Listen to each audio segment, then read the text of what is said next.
Well, here that report highlights the way in which Scottish society is changing, with the population drifting away from the north to the east. It also shows that we're building a different type of society, as Mark's report suggested, one in which we're less likely to be involved with our local community.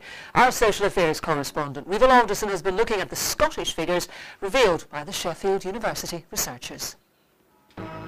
Scotland is changing. Our population's hardly growing, but there's an accelerating movement of people, bringing with it changes in our communities and our feeling of belonging. We are less community-minded, and the Holyrood area of Edinburgh shows this most strongly.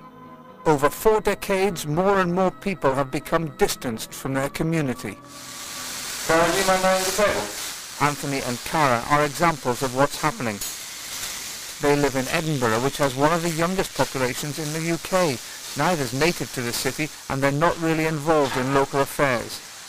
I think in Edinburgh you'd almost be less inclined to get involved just because it's so easy to get to other parts of the city. So if you've got friends on the other side of town, it's very easy to just get a bus across there.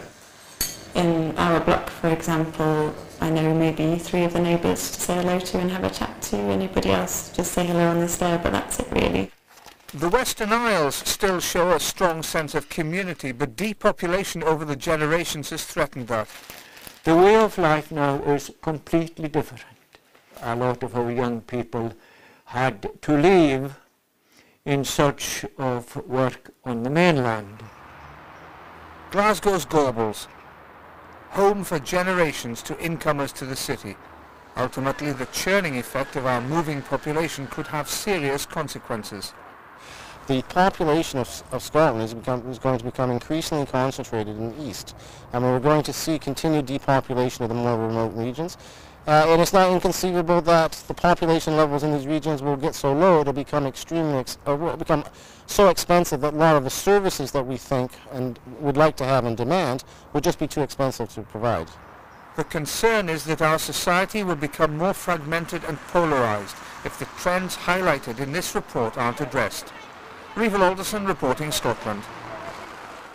And that is the Scottish picture. I'm back with your national news at 12:30.